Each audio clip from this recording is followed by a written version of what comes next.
Hi അസ്സലാമു അലൈക്കും. എല്ലാവർക്കും പുതിയ വീഡിയോയിലേക്ക് സ്വാഗതം. ഇന്ന് നമ്മൾ വന്നിരിക്കുന്നത് ഒരു വൻപയർ തോരൻ്റെ റെസിപ്പി ആയിട്ടാണ്. അപ്പോൾ ഇതിന് വൻപയർ വെള്ളപ്പയർ എന്നൊക്കെ ഞങ്ങൾ പറയും. ഈ ഒരു തോരൻ നല്ല ചൂട് കഞ്ഞിൻ്റെ അതുപോലെ തന്നെ ചോറിൻ്റെ കൂടെയൊക്കെ കഴിക്കാൻ പറ്റിയൊരു തോരനാണ്. വളരെ ഈസി ആയിട്ട് ചെയ്തെടുക്കാൻ പറ്റും. നല്ല ഹെൽത്തി ആയിട്ടുള്ള ഒന്നാണ്.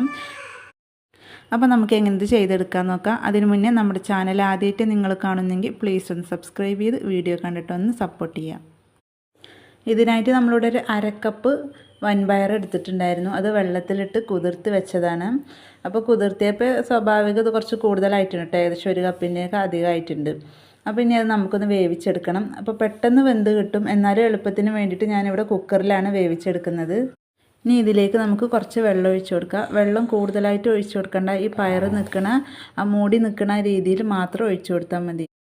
ഇനി ആവശ്യത്തിന് ഉപ്പും കൂടി ചേർത്ത് കൊടുത്തിട്ട് ഹൈ ഫ്ലെയിമിലൊന്ന് വേവിച്ചെടുക്കുക കേട്ടോ. ഒറ്റ വിസിൽ മാത്രം മതി. പിന്നെ ഓഫാക്കിയതിൻ്റെ ശേഷം അതിൻ്റെ പ്രഷറൊക്കെ പോയിട്ട് ഒന്ന് തുറന്ന് നോക്കിയാൽ മതി. അപ്പോൾ അതാ ഒരു വിസിൽ മാത്രമേ അടിച്ചിട്ടുണ്ടായിരുന്നുള്ളൂ. പിന്നെ അതിൻ്റെ പ്രഷറൊക്കെ പോയിട്ട് ഒന്ന് തുറന്ന് നോക്കി. അതിൽ കുറച്ച് വെള്ളം ഉണ്ടായിരുന്നു. അതൊന്ന് ഞാനൊന്ന് വറ്റിച്ചെടുത്തിട്ടുണ്ടായിരുന്നു. അപ്പോൾ അത് നല്ലപോലെ വെന്തിട്ടുണ്ട് കേട്ടോ. എന്നാൽ കുഴഞ്ഞു പോയിട്ടുമില്ല. അപ്പോൾ നമുക്ക് ഈ രീതിയിലാണ് നമുക്ക് കിട്ടേണ്ടത്. വെള്ളം കൂടുതലായിട്ടുണ്ടെങ്കിൽ നമുക്ക് നേരത്തെ പറഞ്ഞ പോലെ തന്നെ ഒന്ന് ഹൈ ഫ്ലെയിമിലിട്ടിട്ടൊന്ന് വറ്റിച്ചെടുത്താൽ മതി. അപ്പോൾ നമുക്കിനി തോരൻ തയ്യാറാക്കാം. അപ്പോൾ ഒരു പാൻ സ്റ്റൗവിൽ വെച്ച് നല്ലപോലെ ചൂടായതിന് ശേഷം ഒരു ടേബിൾ സ്പൂണോളം വെളിച്ചെണ്ണ ഒഴിച്ചു കൊടുക്കുക. അപ്പോൾ തോരനൊക്കെ തയ്യാറാക്കുമ്പോൾ വെളിച്ചെണ്ണ എടുക്കാൻ ശ്രദ്ധിക്കുക. അപ്പോഴായിരിക്കും നല്ലൊരു ടേസ്റ്റ് കിട്ടുന്നത്. ഇനി എണ്ണ നല്ലപോലെ ചൂടായി വരുമ്പോൾ അതിലേക്ക് ഒരു ടീസ്പൂൺ കടുക് ഇട്ട് കൊടുക്കുക. പിന്നെ അതിൻ്റെ കൂടെ തന്നെ 2 വറ്റൽമുളക് ഇട്ട് കൊടുക്കുക. കുറച്ച് കറിവേപ്പിലയും കൂടി ഇട്ട് കൊടുക്കുക. കറിവേപ്പില കുറച്ചധികം തന്നെ ഇട്ട് കൊടുക്കുക കേട്ടോ. നമ്മൾ തോരനൊക്കെ തയ്യാറാക്കുമ്പോൾ കറിവേപ്പില കൂടുതൽ ഇട്ട് കൊടുക്കണം. ഇനി ജസ്റ്റ് ഒന്ന് ഇളക്കിയതിൻ്റെ ശേഷം അതിലേക്ക് ഒരു സവാളയാണ് കൊത്തി അരിഞ്ഞത് ഞാൻ ഇട്ട് കൊടുത്തിട്ടുള്ളത്. നല്ല കനം കുറച്ചിട്ടുമില്ല, എന്നാൽ നല്ല കൂടുതൽ കനത്തിലും അല്ല കേട്ടോ ഞാൻ മുറിച്ചെടുത്തിട്ടുള്ളത്. അത് ഇട്ട് കൊടുക്കാം. അത്യാവശ്യം വലിയൊരു സവാളയാണ്. ഇനി ഇതിലേക്ക് നമ്മുടെ എരിവിനനുസരിച്ച് പച്ചമുളക് ചേർത്ത് കൊടുക്കുക. അപ്പോൾ ഞാനൊരു 3 പച്ചമുളകാണ് ചേർത്ത് കൊടുത്തിട്ടുള്ളത്. അത് നെടുകെ കീറിയത്. അപ്പോൾ പച്ചമുളകൊക്കെ നിങ്ങളുടെ എരിവിനനുസരിച്ച് ചേർത്ത് കൊടുക്കുക. ഇനി ഒരു സവാള നല്ലപോലെ കളർ മാറി കിട്ടേണ്ട ആവശ്യമൊന്നുമില്ല. അത്യാവശ്യം ഒന്ന് വാടി കുഴഞ്ഞ് കിട്ടിയാൽ മതി. ഇനി ഇതിലേക്ക് നമുക്കൊരു 1/2 ടീസ്പൂൺ മഞ്ഞൾപ്പൊടി ചേർത്ത് കൊടുക്കുക. എന്നിട്ട് ആ മഞ്ഞൾപ്പൊടിയുടെ ആ പച്ചച്ചുവയൊക്കെ മാറുന്നവരെ ഒന്ന് ഇളക്കിയെടുക്കുക. ഇനി നമുക്കൊരു 1/2 കപ്പോളം തന്നെ തേങ്ങ ചിരവിയത് ചേർത്ത് കൊടുക്കുക.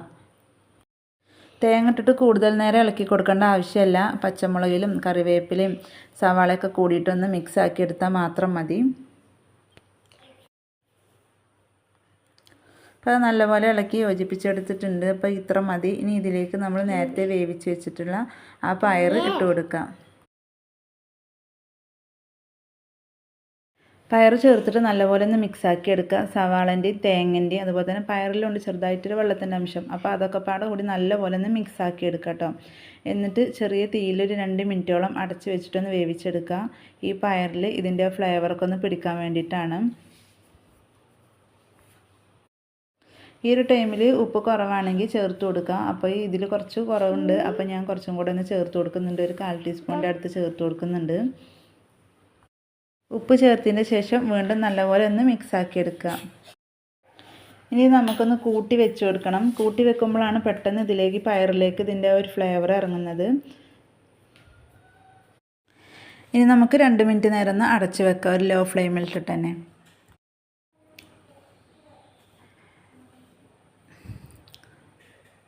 അപ്പോൾ അത് 2 മിനിറ്റ് നേരം കഴിഞ്ഞപ്പോൾ നല്ല പോലെ പയറിലേക്കൊക്കെ ഇതിൻ്റെ ഫ്ലേവറൊക്കെ നല്ല പിടിച്ചിട്ടുണ്ട്, കറിവേപ്പിലിൻ്റെയും പച്ചമുളകിൻ്റെയൊക്കെ. ഇനി ഒന്നും കൂടി ഒന്ന് ഇളക്കി കൊടുക്കുക. ഇനി നിങ്ങളുടെ തോരനിൽ കുറച്ചും കൂടി വെള്ളം ഉണ്ടെങ്കിൽ ഒന്നുകൂടി ഡ്രൈ ആക്കി എടുക്കാം കേട്ടോ. തോരനാകുമ്പോൾ അത്യാവശ്യം ഡ്രൈ ആയിട്ട് തന്നെ എടുക്കണമല്ലോ. അപ്പോൾ ഇതിൽ വെള്ളമൊന്നുമില്ല. അപ്പോൾ അതാ നമ്മുടെ വൻപയർ തോരൻ ഇവിടെ റെഡി ആയിട്ടുണ്ട്. ഇനി നമുക്ക് ഒന്നും കൂടി ചെയ്തെടുക്കാണ്ട് ഇതിൻ്റെ മുകളിലേക്ക് കുറച്ച് കറിവേപ്പിലയും കൂടി ഇട്ട് കൊടുക്കാം കേട്ടോ. എന്നിട്ട് ജസ്റ്റ് ഒന്ന് അടച്ച് വെച്ച് കൊടുക്കാം. അതായത് ഫ്ലെയിം ഓഫ് ചെയ്തിട്ടാണ് ഇത് ചെയ്തെടുക്കുന്നത്. അപ്പോൾ ഒന്നും കൂടി കറിവേപ്പിലേൻ്റെ ഫ്ലേവറൊക്കെ അതിൽ പിടിച്ചിട്ട് ഒരു പ്രത്യേക ടേസ്റ്റ് ആയിരിക്കും. ഒരു 2 മിനിറ്റോളം മാത്രം അടച്ച് വെച്ചാൽ മതി. അപ്പോൾ നമ്മൾ കറിവേപ്പില ഇട്ട് കൊടുത്തിട്ട് ഏകദേശം 2 മിനിറ്റ് കഴിഞ്ഞിരുന്നു. അപ്പോൾ തുറന്ന് നോക്കിയപ്പോൾ തന്നെ നല്ലൊരു സ്മെല്ലൊക്കെ വരുന്നുണ്ട്. ഇങ്ങനെ ചെയ്തെടുക്കുമ്പോൾ നമ്മുടെ തോരന് നല്ലൊരു ഫ്ലേവറായിരിക്കും. വളരെ സിമ്പിളായിട്ട് ചെയ്തെടുക്കാൻ പറ്റുന്ന ഈ ഒരു വൻപയർ തോരൻ്റെ റെസിപ്പി നിങ്ങൾക്ക് ഇഷ്ടപ്പെട്ടു എന്ന് വിചാരിക്കുന്നു.